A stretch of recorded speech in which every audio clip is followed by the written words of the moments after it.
doing? How's everybody doing? Can I get a Gouye to slide to the left? Man, I know everybody is my That's left, left. other left. I went to Oh, Eisenhower that's High you. School now. Oh, that's my right. That's my right. That's my I right. know it. And guess what? You was probably right. You was probably right. You was probably right. But yo, man, what's up with you guys? It's your boy West Coast. We back, man. Three Show Joe. That's what they call me in the streets, man. Three Show Joe. And I'm gonna tell you this right here for this last one tonight, man. Oh yeah, I got a special one, man. I got a special one, man. I'm gonna tell y'all this right now. I told y'all I consider myself a very smart person. And you know what smart people do? They hang around with other smarty smarts. You know what I'm saying? They say smarty things, they watch smarty videos. We eat Smarties as candies. That's just what we do. And I'm gonna tell you another thing smart people do. When they have something and it's like, I just might not know a lot about that. You know what they do? They call up one of their smart buddies and they say, "Hey, smart guy, you want to come on my show and be the regularly smart guy on Brian Schottenheimer since you just dropped a video that just went viral?" I mean, it only makes sense. You know what I'm saying? Appreciate that. So you know what I did, man. You already know what I had to do, man. I had to go get in my cowboy decks, hit up my boy Akuye from Akuye Media, man. What's up with you, man? What's good, man? What's good? West Coast, man. You originator of this joint, man. One of the Uh, first to put me on. You and Law put me on, man. So what? Thank you for having me back. yes, Appreciate it. sir. Yes, sir. Hey, shout out to Law. I literally just got, let me tell you, it's well, I not even inside joke, but God is so good. I literally just got off a show with Law. You Oh, damn. know what Yeah. I'm saying? So, you know what I'm saying? So it's just You crazy mean how Law? You mean one of Law clones? Law was like the first civilian to figure out cloning because I don't know how he keep making shows. Law be on 24/7. I'm like, how you everywhere, man? bruh, for real. Hey, I'm Three Show Joe. That's about as deep as you're Yeah. gonna get from your boy West Coast, unless we in the Facts. playoffs. And then I'm glad I'm living on the live. You know what I'm saying? But yo, Facts. man, and then hey, man, you guys already know I got you, man. I got HTM from HTM Sports in the building. What's up with you, man? Ah man, God is good, man. Just here breathing air, talking cowboy football, man. So all is good in the world. Yes, See, you sir. I can tell, man. That's how you know you got a good gal in his life, man. Oh, God is good. You know what I mean? Ain't God that is about good. nothing. Yeah, like you know what I'm Hey, saying. We ain't even in the play Super Bowl no more. Yeah, Like you God know is what good. we God is good. You know, hey, God is good. hey, a good woman can heal all wounds, my guy. That's what they say. Or Say, she can create them. hey, Hey, listen to that me. too. I'm gonna tell you this right now. Shout out to all the beautiful cowboy ladies that's gonna hold us down for the next 7 months. You know what I'm saying? Yes, Because sir. you feel me? Because y'all Yes, gonna hold sir. us down, man. It's gonna get crazy in these cowboy streets. You I'm gonna already tell you, know. it's gonna get crazy out here. But yo, man, you guys already know whenever West Coast goes live, there's two things you guys must do. First thing you guys must do is you must hit that share button. So I need everybody right now, no matter where you're watching at, if that is on Akuye Sports, that's on HTM Sports, Yeah. that is on West Coast. Share it on Twitter. Matter One of of fact, let me the, share it on Twitter my damn self. I'm breaking my absolutely, own man. rules. Absolutely. I need every single person, no matter where you are right now, to hit the share button. Sharing is caring. I know you care about the content. Hook it up by sharing. All right. Next thing I need you guys to do, there's these three things, and it starts with the last two start with S, and it is stars, and that is super chats. What are stars and what are super chats? Stars are super chats. They are simply a monetary way for you, the content watcher, to watch the content. What's up, Donna? Hey, I see you. That is a way for you, the content watcher, to show your support by hitting that star button, man. So this is what I'm gonna do. I'm gonna go through my little nation over here, and I'm gonna say what's up to all the important people that keep the lights on over here. Let y'all know I appreciate you. It's the first of the month. I appreciate you. I appreciate you. You know what I'm saying? So let me get through this real quick. What up, Gilbert? I see you, man. I appreciate you, boy. Yvette, what's up with you, Auntie? He says HTM Sports Info. I think she needs your info. I think she's trying to give you a follow, dog. April, what's up with you? Donna Mama, what's up with you, April, Donna? Donna, she a you know, legend. hey, Donna, you know you got the man. The whole family is in our prayers. You already know what it is. You know what I'm saying? Miss Cortez, what's up with you? Miss Sammy, what's up? Sammy, what's up with you? Joshua Fisher, what's up with you? Crazy ass.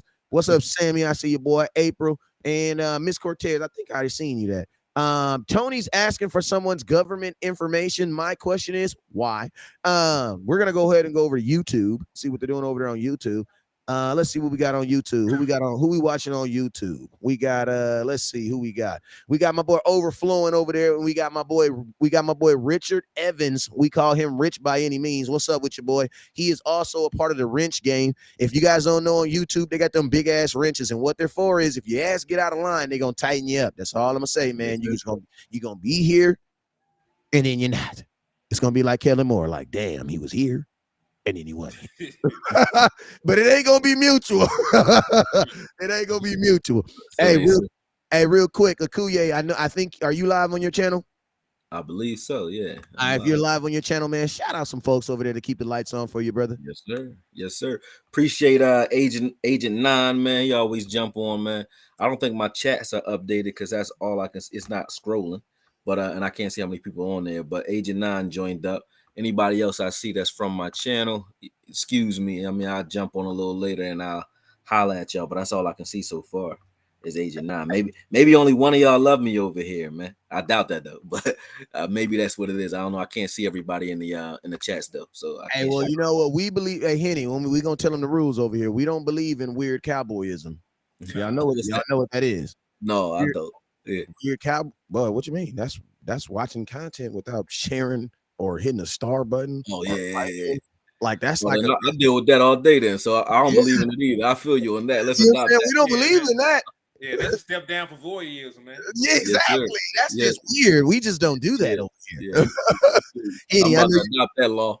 Exactly. Hey, Henny. Hey, let them know, man, because I know you got some folks over there that's helping paying them bills over there, man. Shout them out. Let them know they're important.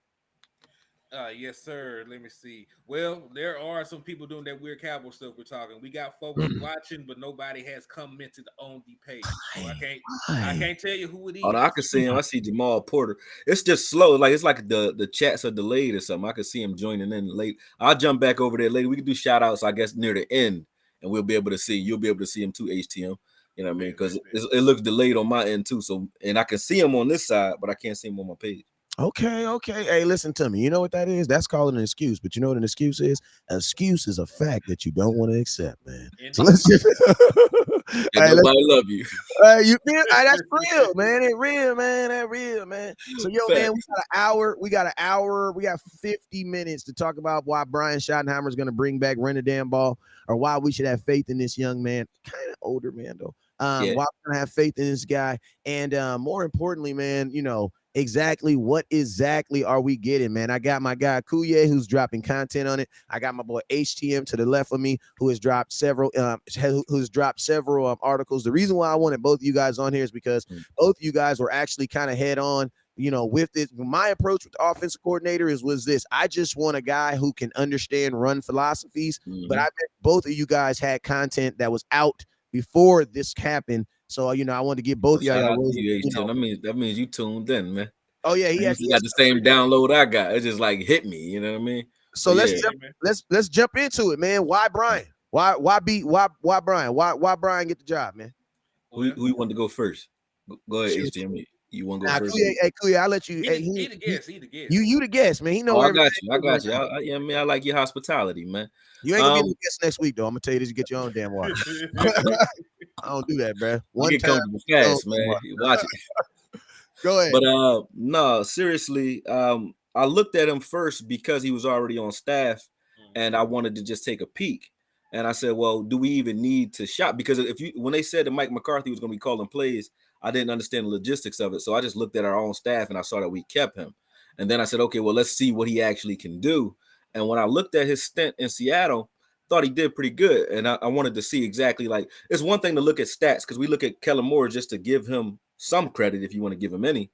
When you look at stats as far as like how much he actually runs the ball, where we rank in running, he actually ran the ball enough to rank high enough with running, right? But it wasn't about how many times you ran per season.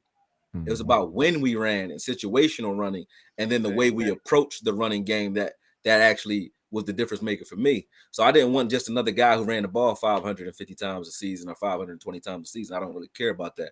How do you run the ball, and what effect does it have on the game and the way you call plays?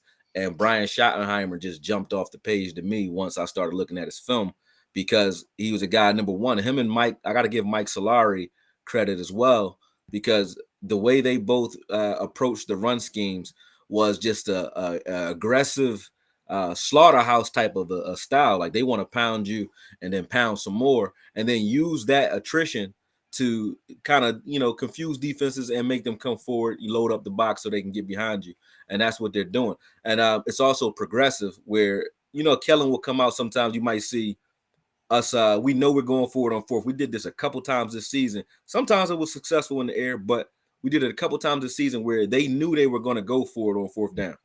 And on second down, they might have run the ball. It might be, third and short. And instead of running the ball on third and short, they'll throw the ball on third and short and then throw the ball on fourth down. Now we're forced to throw the ball on fourth down without making any ground or gaining any ground. And we'd be doing that out of a spread look, empty backfield, where there's no, even though it's short yardage, there's no threat of run at all, which makes it easy for a defense to kind of figure out what you're doing pre-snap because you have an empty backfield.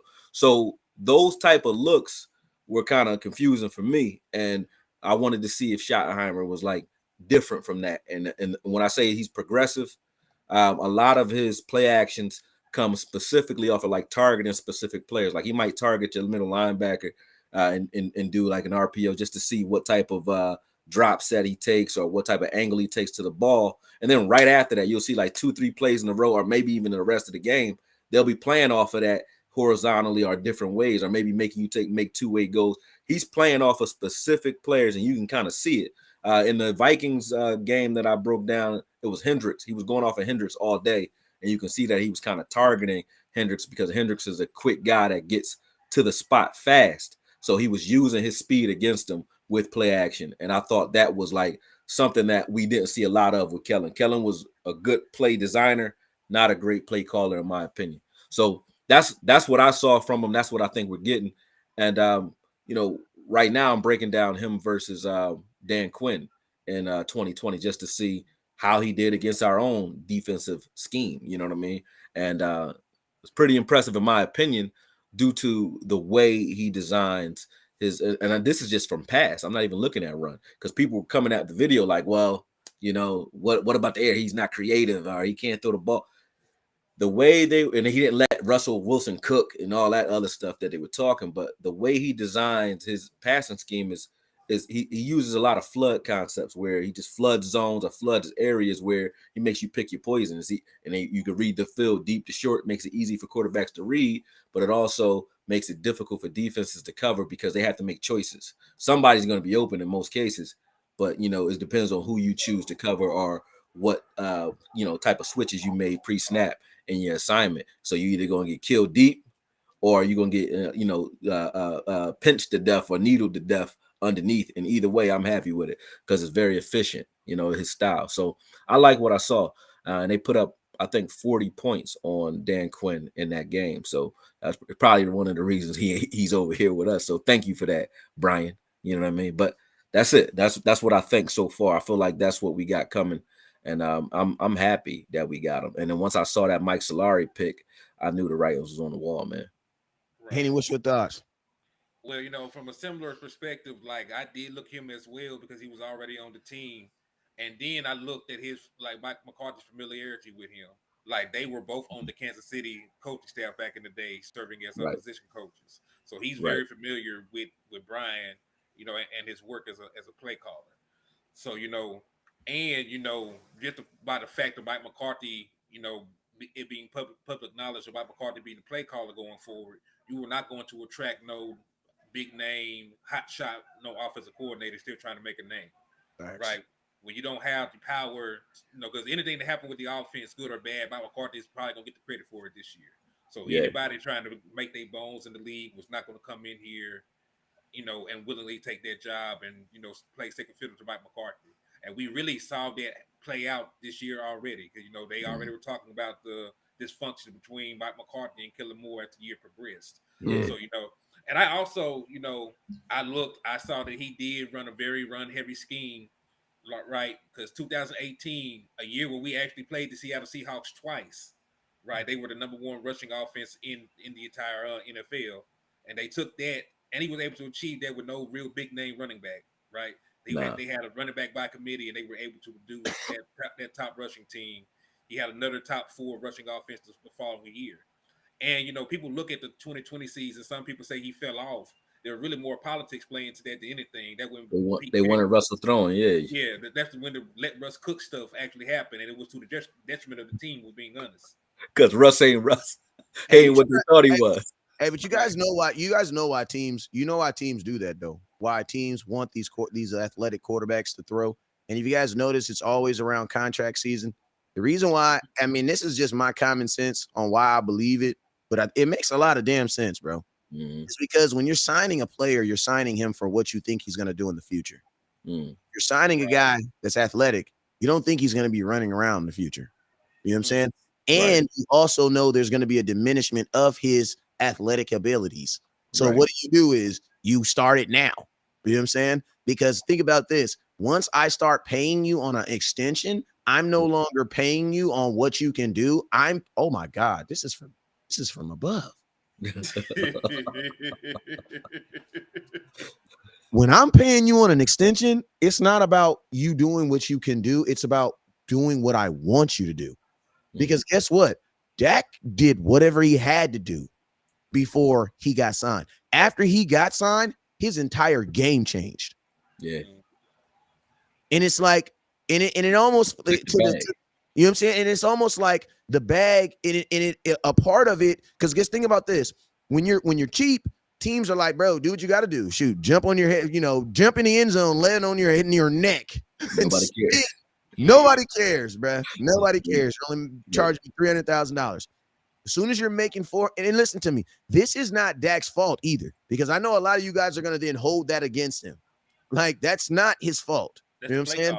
No. That's not even play calling, but it's like, as someone gets more expensive, when someone's taking up, and that's just any position, man. When when you're taking up, it's like a bank. You know what I'm saying? If the bank loans you most of their money, you technically own the bank. You know what I'm saying? Because you're the one that's in charge now. Yeah. So it's like, you have that same type of mentality where it's like, some guys like Aaron Rodgers, you know what they said? Bruh, I own their Packers. You see how much we're going to do what I want to do. Why? Because financially, I'm the one that can call the shots. You know what I'm saying? Yeah. Where you have a guy like Dak, and listen to me, I don't think that an Aaron Rodgers mentality would even work in Dallas. So I think Dak did it correctly. You know what I'm saying? Whatever you did, Dak, it got you $160 million. So I ain't never going to tell you did it wrong. You know what I'm saying? Because what worked in Green Bay will not work in Dallas, because Jerry Jones will fire your ass. What happened with Jimmy Johnson? Like, he takes Jerry it Jones personally. does not deal with Jerry Jones will fire your ass. Oh, he hold a grudge. Like, you remember, Green Bay is owned by a whole city. Like, it's a couple people that was like, yeah, I ain't that mad at Aaron Rodgers. But Amari Cooper, i.e. Amari Cooper, is on the Cleveland Browns because, you know what I'm saying, because of obvious reasons. Yeah, he said some shit about Dak that he should have said. I believe he said it now. They said he said it like Dak was the black Kirk Cousins or something. Everybody was like, that's conspiracy theory, but he was gone pretty fast after that rumor came out. So he must have said it. Yeah, I mean, and think about this. It's crazy, man, because it's like, when did Kirk Cousins become like I'm not saying it's like trash. I mean, obviously it's not Beyonce, but it's not like, I mean, come on, bro. I mean, what is Steve? Come on, man. She ain't Beyonce. And that, you know what I'm saying? Yeah. Like, he ain't that bad, though. It ain't that far off. You know what I'm saying? But Henny, go ahead. We'll go ahead and make your point, my boy. Nah, you good, man. But yeah, once I figured that, there was pretty much the writing on the wall. It didn't help that the Dallas Cowboys, they were rumors circulating about him being the guy while Kellen Moore was still on the damn team. So, where there's smoke, there's fire. So, it's not hard to put 2 and 2 together. So, once I saw the rumors circulating, I saw that he was somebody familiar with Mike McCarthy. That's when I did go back and look at some of the numbers for him. And like, he's a great offensive coordinator in terms of the run game. And I'm wearing this run the damn ball head, so I can't be mad about somebody that wants to aggressively run the ball and get some defense. You know what's interesting, and it makes this is a conspiracy theory, because you really don't know. But when you look back on the season, we were like, if we can do what we did with Cooper Rush when Dak comes back, right? Things will, this team will be, lights out. And then when Dak came back, we slowly went back to being a pass aggressive team. And we're like, what happened to all that Cooper? How were we able to control games that way with Cooper Rush? Believe it or not, when I started watching Brian Schottenheimer's film, a lot of the stuff we were doing with Cooper Rush is what he does. You know what I'm saying? Like playing off of play action, a lot of progressive routes that are built off of his play action. So that may be what sealed him. Maybe he had a lot more input into how they approach their game plans with when Cooper Rush was in there. And then you can see the contrast, and maybe that was part of the reason they felt comfortable letting Kellen go as well, because I don't that style of play, that wasn't Kellen's style. That smash mouth ball control offense isn't Kellen's style. And I mean, that's what we were running with Cooper Rush, and it was very effective with what we all agree is a lesser quarterback. So maybe that's part of the reason they felt like we might not need Kellen Moore after this is over. So it would be interesting to find out who was influential during that phase of the season, because it didn't look like a Kellen Moore fingerprint was all over that, in my opinion. I agree with that thought process, because you got to think about it. Like Schottenheimer was working as a offensive analyst for the team, so Right. that would be right in his wheelhouse to break down how we should approach the game plan. Like that input. And then we already got 3 years of offensive play calling from Kellen Moore. Like he literally had Dak Prescott throwing the ball 45 times in 2020. So I know damn well that he was not the guy that wants to run the ball. Then he gave that interview mid-season talk about how much he wants to throw the ball and just killing them inside. So yeah, I'm pretty sure he wasn't just overnight like, yeah, I'm gonna run the ball 30 times this game. Right. Hey, it's also sad too, man. It's also sad the fact that that means last year could have never happened, because I'm pretty sure Brian Schottenheimer had some great ideas in 2022 that nobody was probably listening to. Because I'm gonna tell you this right now: when they fire you and replace you with the guy right behind you, that means you probably weren't listening to him. You know what I'm saying? Because I mean. And also, what it also lets you know, dude? It also lets you know that the Dallas Cowboys 100% gave Kellen Moore way too much power. Way too much power. Yeah. So, I mean, Kellen Moore, as much as we might want to look at him and be like, shoe on him, shame, shame, shame, Kellen Moore is actually a spawn of ours. Like, that is what happens. Like, and I hope that we allow Kellen Moore to always be put up as an example. With the cartels, they put them examples out there. Not don't mess with that area. You know what I'm saying? Right. Let's leave Kellen Moore's body up there for a little bit. You know what I'm saying? Let's not snatch it down. Let's leave it up there as an example, because that was 100% nepotism. We 100% gave him a job, gave him control over something that he was 100% not ready for. And guess what? We allowed guys' careers to be his playground and his figure it out. You know what I'm saying? Now everybody's talking about the windows closing. What the hell you mean the windows closing? You know what I'm saying? Like that's not fair. That's not right. Yeah, wrong person had the keys. And that's gonna lead into this, man. I got two folks on here. We about to go into some rapid fire question, thoughts, and answers real quick. You know what I'm saying? Because Brian, we gonna learn as much about Brian as we know, but I got questions, and I know we all got concerns. I want to know. With what you guys know from a guy named Brian Schottenheimer, what do you think he's thinking right now about Ezekiel Elliott? Good question. Well, you want to go first, Koya? You still the guest, so I think you should. I don't mind. I'm ready. I'm always ready. Well, I don't think it's I think he. Well, first let me say this, because I'm also working a shameless plug. I'm working on a film for Zeke, because a lot of people in this fan base, and this is why I even exist in the first place in this fan base. Same thing we did to Dez, is like a lot of people forget things. Like Dez was playing injured in his last years here, and Zeke has been playing injured the last 2 seasons. So the same concessions I would give a Tony Pollard if he was injured, a Dak Prescott playing injured, anyone that's playing injured, just like you're looking at Mahomes right now playing injured. Obviously, the performance pre-injury is what you're going to look at as what the player is. Although we're dealing with running back, which is an attrition position. If you want to talk about pay, I'm not going to converse about his pay, because obviously I do agree he's probably going to take a pay cut to stay here. That's neither here nor there. That's anywhere in the NFL, though. That's anywhere. Right.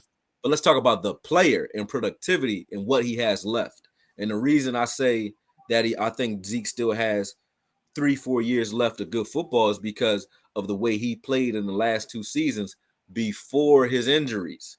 When I Facts. was looking at Zeke before the Denver game last season, I took all the film, I watched it, and I analyzed it. He spun off in Carolina. I think he had a 47-yard run. He was having a great game that game. He got injured twice in that game, his knee, and he fell on the pylon, I think, in that game and in the Giants game, he fell on the pylon. But he got injured twice in the Carolina game and then injured in the Giants game and then KC game. You know what I'm saying? So he was getting banged up, but prior to that, and then Denver game as well. But in that prior to that Denver Broncos game, Zeke Elliott, I was fine with the way he was running.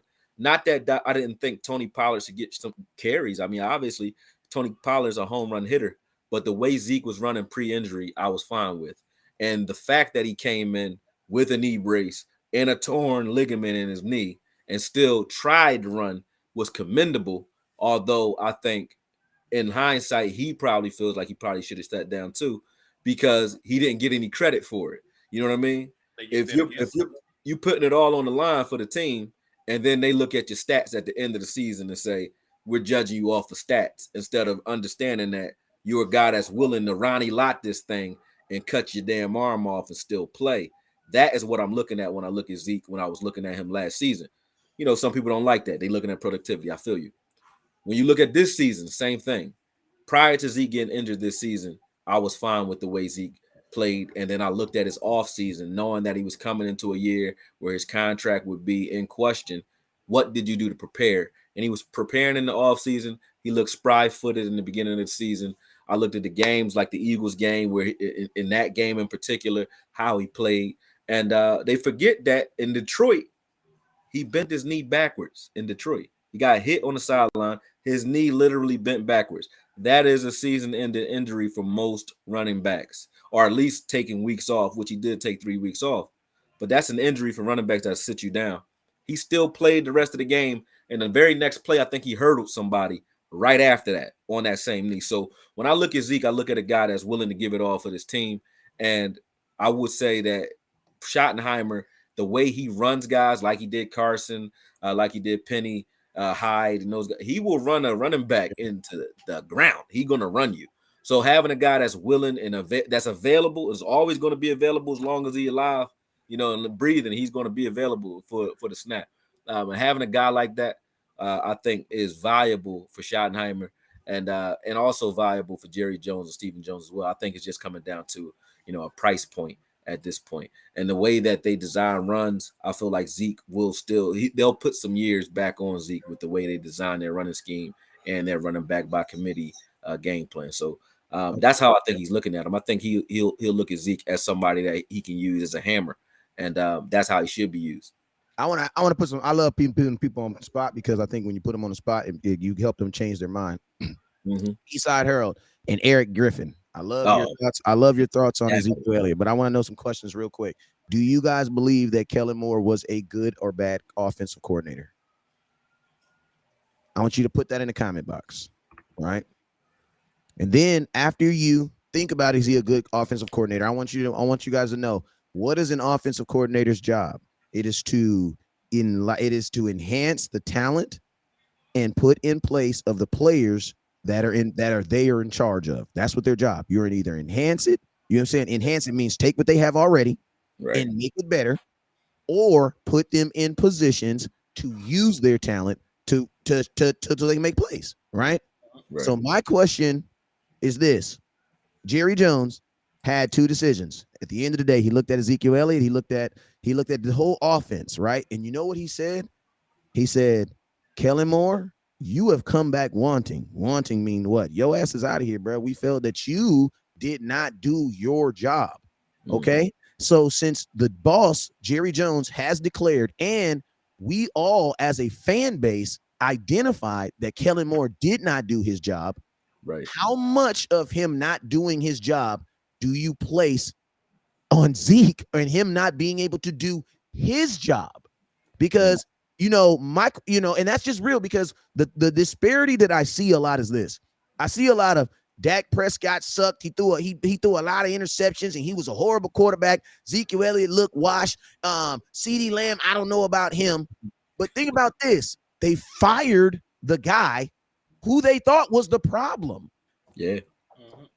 Yeah. Like, and that's just, and I'm gonna be honest with you, and even to the folks that's like, even to the folks that are say like, oh, the team that you have right now is really. Go ahead, Kuya. You had some.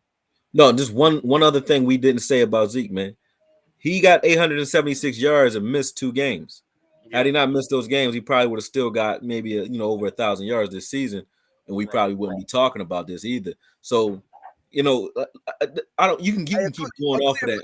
I can keep you. It's gonna come off as excuses, but I just look at. I don't think it's an excuse. Hey, but listen to me. Say what an excuse is. You know what an excuse is? An excuse is a fact that you refuse to accept. Because I'm gonna tell you this right now, Akuya, if you tell your daughter to be home by 11 p.m. and she walks in at 11:45 with dirt all on her shirt, you have one or two things you can do. She's gonna say but Daddy, my car broke down, my phone was broken, and I couldn't call you, so I had to change that tire just like you showed me, and I did, and it took me 45 minutes. Now, guess what Akuya can do? Akuya can look at his daughter and say, you know what? That is an excuse. You were still supposed to be here at 11 o'clock. Yeah, you're right. Guess what? It is an excuse, though. It is. But it's a valid one. But it's it's still a fact. So guess what? We don't mind you guys calling what we're saying an excuse as long as you don't call it non-factual. As long as you don't call it non-factual, we're fine with it. You know what I'm saying? Because some of this stuff is an excuse. And I'm going to be honest with you. I do believe in a season where you fire your offensive coordinator, some folks should get some excuses. Yeah. I'm gonna tell you this right now. I was a district manager for T-Mobile. Lord, I didn't mean to say that. I hope they ain't watching because I wasn't supposed to say that. NDA. But listen to me. I was a district manager. I was a district manager for a company I sued and won. And guess what? You know what I realized? Hey, you know what I realized, man? This is what I realized. It is easy. I'm just saying. Cut that out. All right, because I'm out there. We're going to edit that out. Edit the hell out that. We're going to edit the hell out that later. You're going to say it loud. Who on the NDA says NDA loud as shit? Hey, so at least, listen to me. If they sue me, at least they know I tried, man. You can't even say deniability. You can't even say you ain't know because you said.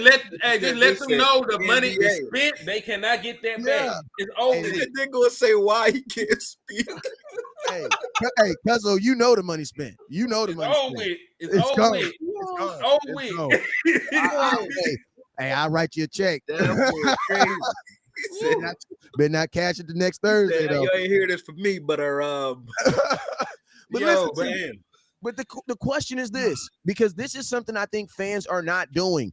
Fans, we all celebrated and danced over Kellen Moore's body as he got carried out of here. But I want to know, as we danced over his body and we were so happy he finally got out of here, how much of an excuse do these players get for what Kellen Moore was not doing, hence the reason he got fired? Right. And let me add a little bit. Let me add a little bit more context to this, right? Because you talked about the yardage he had. Like Ezekiel Elliott was also tied for the third most rushing touchdowns in the entire NFL in that short time period. He's washed though with a bum knee. And then peep this in 14 games, which is 14 games is also the second fewest games that he had to start in. Right, he only got 14 starts. That's the second fewest in his career. Actually, the shortest amount was in 2017 when he was suspended for half the season. So, but then also add in the Terrence Steele injury. I got the numbers right here for the entire. Everything went down after he went down. Yeah, the entire running back production went down. The game that he got hurt was Houston. They were at 4.2 yards an attempt, a carry by running backs. The next week, Jacksonville, they were at 3.8 yards a carry for running backs. Philadelphia, they had 3.0 yards a carry for running backs. Tennessee, they were at 2.6 yards per carry for running backs, and it was around the same in the Washington game. And this is all the running backs. This is Ezekiel Elliott and Tony Pollard. Yeah. So it's not like Tony Pollard was out here having monster games still too. He was struggling as well. I mean, Tony Pollard was an impact. In his last 5 games, Tony Pollard has 214 yards. He has 0 touchdowns. Tony Pollard's last touchdown. And listen to me, I don't bring that up so that I can piss on Tony Pollard. I bring that up because that's a fact. You know what I'm saying? Like people like the fact like, oh, it was Zeke was just struggling. No, bro, everybody was struggling. Think about this. Went down, Think about this.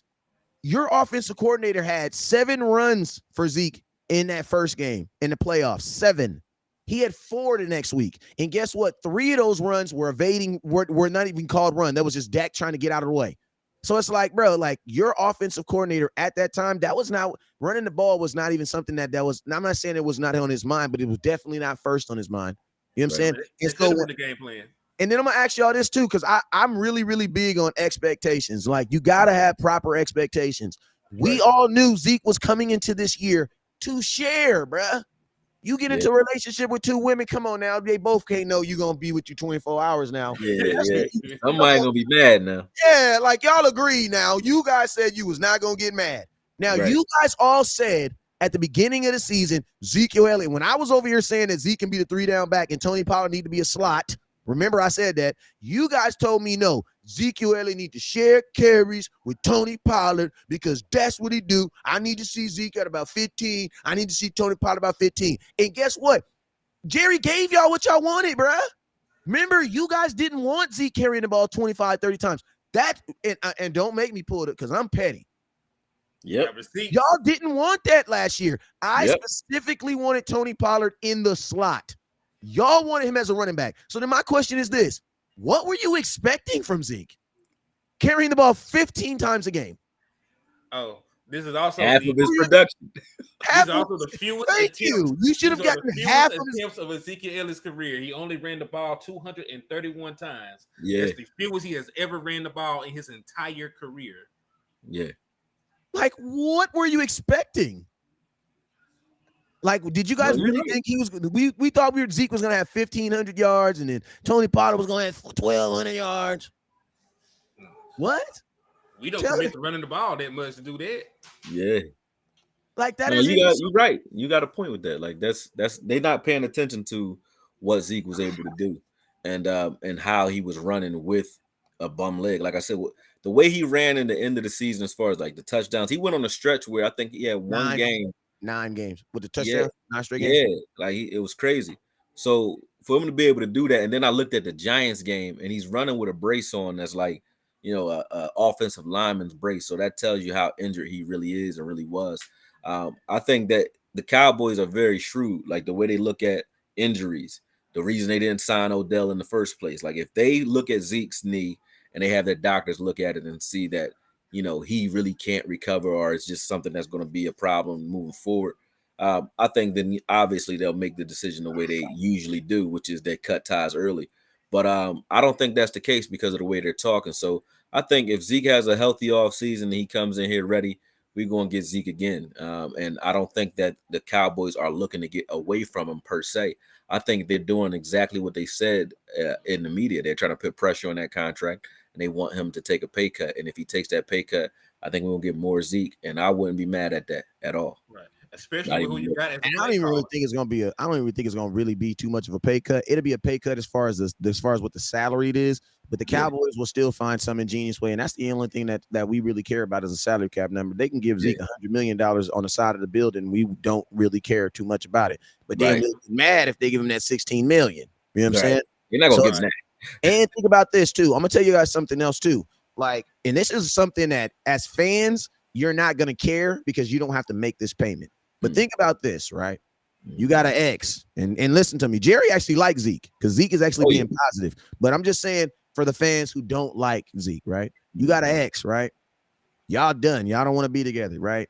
You got to pay. You can save $10 million, right? You can let her go, right? You can let her go, right? But you still got to then pay her $6 million because think about this, and you're still single. So imagine a divorce. Exactly. So imagine this. What's really going to happen if you get rid of Zeke? You're going to save $10 million, but you're going to write him a check for $6.5 million to not be on your team. So think about that. Malik Davis don't make that. You'll be paying more for a running back that's not on your team than the running backs that are on your team. Yeah. That's like, it's like realistically, the best thing for the Cowboys to do, if Cowboy fans get out of their opinion, out of their faults, out of their like feelies, the number one thing which you want Zeke to do is to be Zeke under this new or offensive coordinator, because not even just the contract. Like, think about this. Even if the Cowboys don't touch the contract, the Cowboys just want to save money. But my question is this: why are we saving money? Are we saving money because we're about to go do what? The Cowboys are making it very clear that Trevon Diggs is a guy that they're not really trying to sign right now, or they wouldn't be doing him the way they're doing him. Mm. You know what I'm saying? So it's you get what I mean? So it's like, why Cowboy Nation? Why do you guys always put this pressure on your stars or guys who agreed to have contracts that they are, and your team does not even spend the money? So my question to you is, what are we gonna like? I get it, Akuye. We saved $10 million. What do you think Jerry's gonna do with that $10 million? Like, are we gonna use it to better this team? My question is this. So the real question is this, and I want to tell y'all the fans, the real question you're really telling yourself is this: hey, bro, it's 8:00. It's too late to go outside. Close that garage. Thank you very much. The real question you're asking yourself is this: do you want to give $10 million for Zeke to be on this team?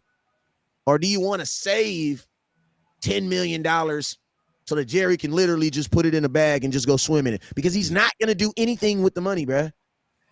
The history has shown that, honestly, sometimes it's really just keep the player, bro. Think about this, Akuye. Mm-hmm. Everybody wanted to save this money with Amari Cooper. What did you do with the money? Nothing. Nothing. So, bro, like some of y'all, we should have just kept him. Yeah. Especially for what Michael Gallup did. Yeah, Michael Gallup's not ready yet, man. And hopefully he gets back this season. But yeah, we could have kept Cooper and things probably would have went smoother this season. We know that. Everybody know that. But the way it looks, like you're right. You wanted something like if they did cut Zeke, would they do anything special with that money? I mean, other than probably pay Tony, you're gonna have to still sign Dono. And you just said it. They don't want to sign Trayvon this season. They're gonna make him wait another season before he gets his any money, if at all. Which I think you got to do at some point. But yeah, I can't think of what they would do with it. So if you're looking at it from a business standpoint, I don't think, although on the paper you save money just to keep on the cap, but I don't see anything that they're really going to do as far as splashes, unless Odell comes into question at some point. Maybe that's an idea, but I don't want to go into a season with a new offensive coordinator with question marks at running back, because Tony Pollard is injured. Both running backs. Yeah, Tony Pollard is injured, and like I said, Zeke is a guy that will cut his leg off to remain available and run on nubs. So you got a guy like that coming in with Tony that's injured. I feel more comfortable with that, even if you were to go out and draft a guy like Robinson. Like everybody keeps talking about Bijan Robinson. If you were to go out and draft a guy like that, you're not going to find out, what he is until the season starts. And then, young running backs, they sink or swim. So if he's not ready, fast too, bro, fast. Yeah. So if he's not ready, then what do? And you got a offensive coordinator that's coming in, and now he's under pressure because we're coming in with a lot of question marks. So I think you go the stable route, and then you cut ties, or you put yourself in position to cut ties with maybe an extension or some other form of pay cut, however you want to go and do it with Zeke. But maybe give him a heavy incentive contract where you get the best out of him for the next 3 years and make him earn every dime that he gets, if you want to do it that way too. I'm not opposed to what you do financially to keep him, but it doesn't make a lot of sense if you're not going out and making a big splash in the running back market to get rid of him at this point, in my opinion. I don't see what you're about to do that's better right now. Yeah. You're not trading for anybody, and a draftee is an unknown commodity, and Tony hurt. So what you doing with that? And then my thing is this too, fellas. Like, we just lost in the second round of the playoffs. We should be trying to do things that only make our team better, period. I don't give a damn about Jerry Jones' pockets. Like, are we serious right now? Are we really trying to sit up here and try to debate? Oh yeah, we're gonna, Jerry, we're gonna save $10 million here and throw it over here on the left. For what? For what, bro? For what? Jerry's a billionaire, bro. No, I only when you lose in the second round of the playoffs, I only want to hear about doing stuff that makes us better, even if it means paying somebody. Right. And listen, like, you already saved like over $20 million just by giving Dak Prescott a contract extension. So like, you don't have to cut anybody you don't want to cut. Like I said, you'll probably rework a deal with Ezekiel Elliott, get a little cap relief, and keep the player. They already are talking about tagging Tony Pollard, which is only going to cost you $10 million. You just paid Dalton Schultz $10.5 to play this season. So $10 million is not really a big deal to the Dallas Cowboys. It's really nothing. Right. And even if you were to extend CeeDee Lamb and extend, Diggs, it's an extension. It's not really going to affect this year's salary cap. So, like there is really nothing you have to clear a ton of salary cap to do this offseason. Right. So, especially with the way that we bargain shop during the damn free agency market anyway. Like we'll sign another 30-year-old wide receiver that's been on about 4 or 5 teams, and we'll get excited about it. Yeah. In the off season, we'll do our videos and content creators and shit. Yeah. But outside of that, we're not really gonna go out here and go to Louis Vuitton and shop for no skill position player. We might go to Ross. Yeah. Hey, Henny, my thing is this: who replaced like the disrespect of Cowboy fans? The disrespect of Cowboy fans. I want to know before you get rid of Zeke, who for sure is giving me 12 touchdowns rushing? Because nobody, you are literally saying get rid of your leading touchdown receiver, rusher, anybody. Nobody had more touchdowns than Zeke on this team this year, and that's who you want to get to. So I want to know before you do that, because 12 touchdowns, that is noticeable. Right. I mean, the only running back that would even be under contract, if I'm not mistaken, would be Malik Davis if you were to cut Ezekiel Elliott. Because Tony Pollard, I know he's probably gonna get tagged, but he is technically a free agent. So you will go into the season with Malik Davis as your only running back on the roster when you have a run dominant offensive head coach and a new scheme for everybody. It's gonna be Dak Prescott's first season in a new offense.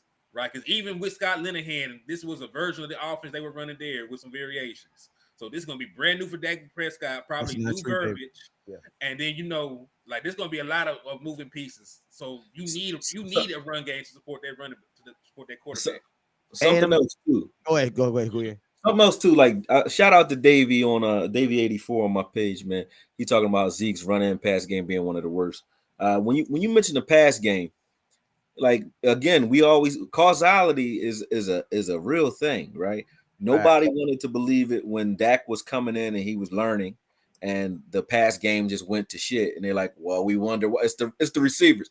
It's a young quarterback that's developing, is what it is." You know what I'm saying? And you need to just say that, and then take the heat off of everybody while he develops, instead of acting like it's someone else's problem. Right. And it's funny that Zeke started to decline the moment Kellen Moore got in here. He started declining, and so did his passing off. Zeke was never talked about as a guy. He wasn't like a route runner. He wasn't C-Mac or Tony, but he was never talked about as a guy who couldn't catch or who you couldn't throw the ball to. He actually used to break a lot of screen passes open.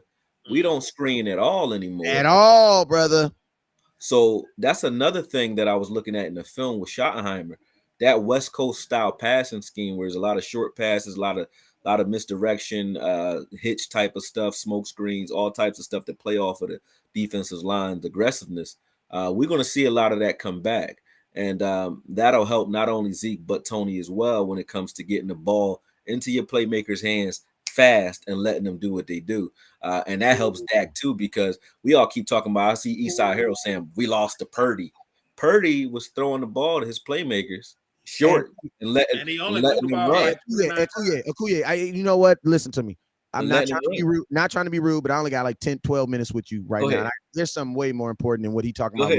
Nobody care about that. I got a question though. What is Schottenheimer's thoughts on a fullback, bro? Because I'm gonna tell you this right now too. Something else that also changed with Zeke also too is Zeke ran with a fullback when he was in college. The Dallas Cowboys, some of Zeke's best seasons that he had was with Keith Smith in front of him. The Dallas Cowboys, for the finances, and I'm going to tell you this right here. It was also financial, but I'm going to tell you another reason, the real reason why I believe why the Cowboys went away from the fullback is because Kellen Moore valued an extra receiver who can catch the ball versus a guy who can only simply there to block. You know what I'm saying? So that's why he went. That's why his system went totally away. And guess what? They kept up. They would always have a guy like a tight end that would go out there and do it. But he always wanted to have that extra catcher versus the extra fullback. So I want to know real quick, man, because we got like 10 minutes. Do you guys think we will have an implementation of the fullback? Because, bro, if that's the case, man, we definitely gonna see a new Zeke. If somebody else is gonna hit the linebacker and he doesn't have to. Like, I'm just saying, like, you When will see a you difference. look at Solari and Schottenheimer, they didn't use a fullback in Seattle, but they did bring in always an extra lineman. So it was always an off balance line, like it was an imbalanced line. Every time they came out, they would use number 74 Fant as an extra lineman. So what they were doing, they were spreading out those run gaps for that defensive line and those linebackers, where you can get to numbers no matter which direction you're running. Meaning, when I say good to numbers, I mean you got good numbers, a good ratio, blocker to defender on either side of the ball. And then with misdirections and certain pulls and getting guys out in space, they were able to gain extra numbers on either side post snap. So you'll see that if they want to bring a fullback or drop one of those guys or one of our tight ends into the backfield, I think that's what we'll see. But if not that, the way we had Peters here, we had McGovern here, we had extra guys that even last year we had Steele and McGovern who were rotating in as well when we still had Collins. He will use those extra linemen if you have linemen that are sitting there that are good, even if they're not, because Fant wasn't good. But he will use those extra linemen They ain't to gotta gain be an good, just edge. step in front of them. Shoot. Yeah, he'll gain the edge in the ground game with that extra lineman and take a tight end off the field. He will do that, and they were doing that consistently. So fullback or no fullback, they will have an extra hat in there that can help Zeke, bust some stuff open though. So I don't know if they do a fullback or not. Maybe a tight end that's in there doing it, or they may bring an extra lineman and do the job. Hey, real quick, shout out to my boy. That was my boy. Actually, that was a Chris Hegan. My boy Night Owl actually came up. He's the one that brought that thought in there. He put Keith Smith in there, and it just led to something else. Also, shout out to my boy over here, Matt Brayton, that's killing it on super chats. Appreciate you, my boy over there. I appreciate you. Hey, last question, man. We got I still got 10 minutes. We can roll. I drive real fast. Hey, listen to me, my boy. Eastside Herald just said we're delusional. Hey, listen to me. If you're a delusional Cowboy fan, you're right where you're supposed to be. Where is Eastside Herald right now? Somewhere, man. But if I'm not No, mistaken, he's a Houston Texans fan that's in a Cowboy chat in every Cowboy live video. So how are we the ones that are delusional? We don't watch y'all videos, bro. You know what I'm saying? Y'all I'm come gonna and keep watch it real with you. Listen to me. The definition of fan is fandom, is fanatic. So Yeah. think about this. He If you're not delusional about your team, you know what you do? You switch your team every year. Why? Because Right. your team didn't win last year. You know what I'm saying? Exactly. So if you're not delusional about your team, you're not a real Cowboy fan. But I Right. will say this, Eastside Herald, you're weird. I love you, but you're weird. You know what I'm saying? But hey, man, hey, salute to y'all on hiring that coach, though. That's what's up. Y'all Yeah, there did. you go. Yeah, I do like that hire. I will give him Bros. that. Ta-da. I will give you that. Y'all held it down for the bros. You know what I'm saying? Fired one, hired another one, man. I love it. But hey, man, hey. My last question I'm gonna throw to this running. This is the official run the damn panel, man. We got to get a Kuye a hat, man. Get him a hat for real, man. I'll be honored. I want the last question. Just make sure it match my hoodie. Oh yeah, I can get a black and red one. I got to stop the run that actually match it right now. What about your quarterback, man? Because Russell Wilson ran a lot. Russell Wilson, well, I'm gonna tell you this: in order to be the number one rushing team in football, it took more than just a running back. Because the Seahawks ain't had 1,000-yard rusher in a long time. Yeah. Long. That argument, I was looking at the stats. That argument actually helps Kellen too, to be honest with you, because when you look at the Eagles, who outran us this season, 760 yards is hurts. So when you remove the running quarterback equation, we actually were pretty damn good running the ball this season too. That actually helped Kellen out. I was looking at that, I was like, damn, that's interesting.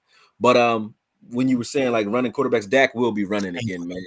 Yeah. They'll run Dak, but a lot of Russell's Wilson's runs, they weren't all design runs. If you now that I'm looking at the film, he would miss reads and just take off sometimes like he would when he was young. So you got some of that going on, which Dak doesn't do that half as much as he used to. So although I think we'll run, I expect Dak to be somewhere near where he was this season, which is like 200-300 yards rushing, not anywhere near what people would expect from a natural running quarterback, because Dak ain't as spry in the feet as he used to be, man. He's not as fast as he used to be either. So with that said, and like you said earlier, I don't think they want him running his style of runs, because Dak will run right into your face. So with that said, I don't think we'll get as many are much more design runs than we already got. You just might get better designs, which I'll get into in the film. But yeah, I expect him to run about the same amount of times, or give or take. 300 yards is what I expect from Dak. I don't, because even when you look at, like I said, Russell Wilson's runs, a lot of his big runs were coming from the fact that he just everything broke down and he just took off. You know what I mean? Right. As long as they're calling up run plays for Dak Prescott in the red zone, I'm fine with that. Because Yeah, in between the numbers, like you said, I really don't want Dak Prescott taking too many unnecessary hits. Like right, maybe run for occasional first down if the play breaks down. But right. that read option and the RPO in the red zone, that was a big reason why he was able to be successful in his first couple of years, why he was developing as a passer. Because people forget, like Dak Prescott didn't run for a bunch of yards, didn't either. But Yeah, each of his first 3 seasons, he rushed for 6 rushing touchdowns. yeah. So that did help level out. But also something I noticed from looking at Russell Wilson's numbers for these 3 years when he was with him, he threw for a bunch of touchdowns, even though they were running the ball a lot. I think part of that was due to the fact they were running at such a high clip. They were forcing a bunch of single safety high looks. Yep. So I think there was a bunch of 1-on-1s across the board. And Dak Prescott, you give him some easy reads, he will dismantle you. Carry you up, bro. And that's all he's gonna get is easy reads. That's all you get with this running with the way they run the ball. You gotta look like, especially when they bring that extra man in there, that extra lineman in there. That's what I saw out of everybody. You eventually revert to bringing an extra man in the box to try to deal with it, or running a different defensive scheme altogether, like some sort of bear look where you got an extra lineman in there to try to deal with that. So it's pick your poison. If you don't do that, and you try to do what like the Rams did against them, or what the Falcons tried to do against them, which is just spread out and play, the run gaps become Rob Marinelli-esque, where you got big giant lanes for guys to run through. You even saw a screen pass in that. Hey, you don't take a shot at that. You just took a shot at Rob Marinelli. It took me I a mean, minute. it's not a shot. It's just like we was starting out the way, man. I It took put me a that minute on to catch film up to one it time too, where Kuye. we had a gap that was so crazy because we stunted out of the middle of the field. Both defensive tackles stunted And outward and got mind pinned. you, the defensive It was tackles just a lane. and mind you, the defensive tackles were 5 pounds bigger than you.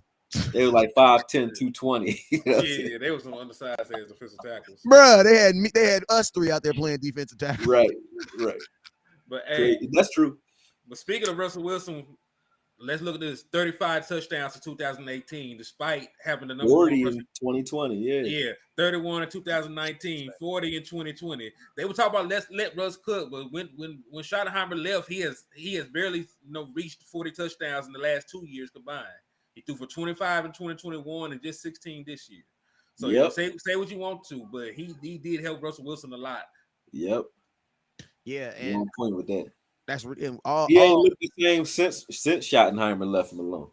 They ain't been looking right. Yeah, man. Hey, listen to me, man. It really looks like, man, the community, the people's watching really loved what we did here tonight, man. So we gonna, man. So we gonna listen to me, Kuye. If you down, HTM, if you down, man, we gonna continue this. What is it? What is today? Tuesday. We gonna continue this next Tuesday, man. You know what I'm saying? And then we gonna not next Tuesday. Not next Tuesday. Whenever. I'll be in Columbia next. Well, I might be able to stream from the hotel though, so we probably just check with me on the weekend, and then I'll let you know how our setup is there. And I'm taking my laptop, so yeah, we might be able to do it from Columbia. Oh, bitch. Well, goddamn, I'm just going to Arizona. Goddamn.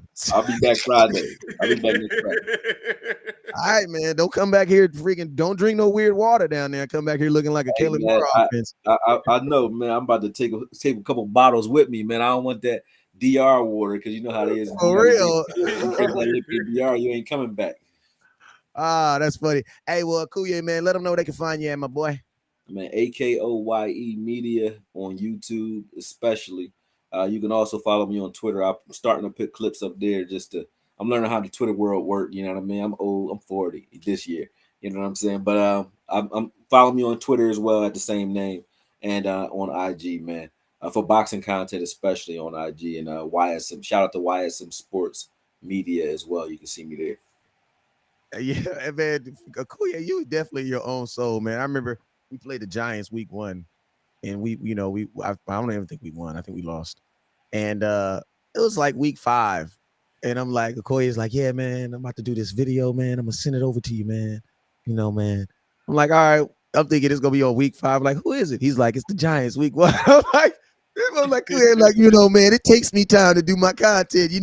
I don't just rush. I put my time. I don't like this dude is sick. He don't give a damn, man. He putting this content out when he put it out, man. That's the one thing I hate the most about making content is during the season is the fact that everybody want this week's worth of content, but and Kuye don't care. When I do that content, it's like, to me, that's creating worthless content because once it's done, nobody want to watch it no more after that week. Now, next week, stay on to something else. I like making pieces that people keep going back to and watching. So I'm like, I like making content that's based off of like an idea rather than what's going on in this week. You know what I'm saying? That's just me. If I had to do it every week, it feels too much like a job, man. Like, I gotta hurry up by Wednesday. I gotta get this video out or else. So now the quality is going down because I'm on the clock. You know what I mean? And you get to pick and choose your content. You know what I'm saying? That's one of the things. I get to pick and choose my content. You know what I'm saying? Henny, let them know where they can find you, my boy. Hey man, it's Henny the Moore on Facebook, and then it's HTM Sports on all other platforms, man. Shoot, I heard that, man. Hey, you already know where y'all can find me. Anywhere there's a cell phone signal, anywhere you can stream. If you can just get a bar, all you got to do is type in West Coast Cowboy, and I'm gonna pop up like this. Hit that link. You feel me? That's your boy. You feel me? That's your boy. Hey, man, I want to thank everybody that watched tonight, man. I appreciate you guys. Listen to me, man. It's going to listen as we get further into the black, and y'all know what the black is. The black is that month between May and June where there's nothing going. You know what I'm saying? I'm going to tell y'all this right now. Enjoy this content. Enjoy the things that you guys are getting. And also, you guys keep your commitments that you guys made to yourselves. When we was about to play Tom Brady and you said, swear for Jesus, I promise Jesus, if you beat Tom Brady, I'm going to watch Cowboy content. I'm going to be in tune. I'm going to watch the draft, Lord. I'm going to watch the free agency, Lord. I'm going to know the second pick draft name, Lord. I promise you I'm going to know the second pick draft name this year, Lord. Listen, all them promises, I got a couple promises I got to keep myself too. You know what I'm saying? That's why I'm not cussing so much. But yes, the Lord did his part. Now we got to do our part. Stay connected. That is the key for the offseason. Stay connected. Because once you get disconnected, you're behind. You know what I'm saying? And then we're going to fight all season when I'm trying to tell you crazy stuff that you should have already known. You know what I'm saying? Stay connected. You guys already know what it is. Never look down because stars up. Peace. Peace.